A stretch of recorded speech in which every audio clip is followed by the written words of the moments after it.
Between the years 1939 and 2001, Guyana Airways served as the national airline of Guyana, providing flights to destinations in the Caribbean, the United States, and Canada.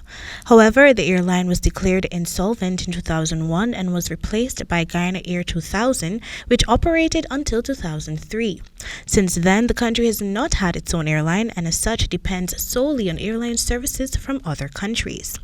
Against this backdrop, when chief pilot and businessman Dr. Colin Abrams decided to retire early from his job as a pilot for Delta Airlines, it was for the purpose of bringing back national pride to the shores of Guyana by re-establishing Guyana Airways.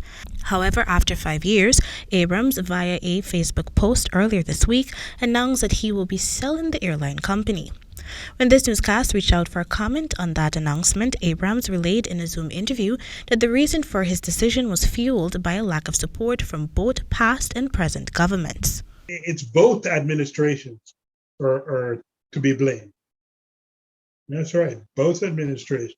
He noted that since the establishment of the company, there has been numerous challenges and hurdles affecting the process from going forward. Abrams explained that his vision for the airline was to provide both passenger and cargo international flights to Guyanese. To start off this process, more than 80 flight attendants, pilots, and more than 100 local staffers were scheduled to be hired, and the company was planning to start operations with 2 737 aircrafts.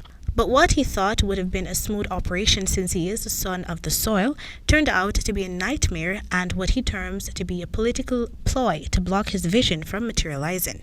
To support this claim, Abrams shared a few instances where his company was allegedly the target of political mischief.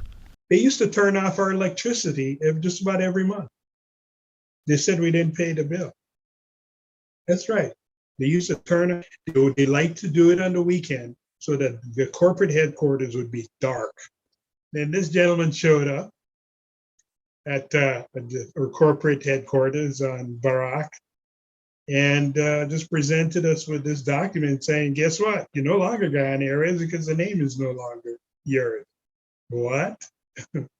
Anywho, I spent a ton of money to get lawyers who fought it in court, and we won. Back in 2018, a local court had ruled that the startup airline could use the name Guyana Airways Corporation. Abrams said that the name Guyana Airways Corporation was chosen because it was available.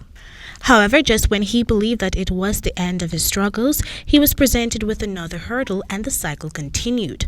At his wit's end, Abrams then decided that it was time to hand over the reins of the company to an individual or corporation the government will support. He opined that the country's political giants believed that he established the airline solely for profits. However, that was not his primary intention. I wasn't going to Guyana to make a bunch of money. I wanted to create a dream, a promise to the people. That's all. You know, I have a place in the Dominican Republic on the beach. I could have retired there and drink non-alcoholic Mai Tais for the rest of my life. I didn't have to go to Guyana. For the HGP Nightly News, Kendell Richmond.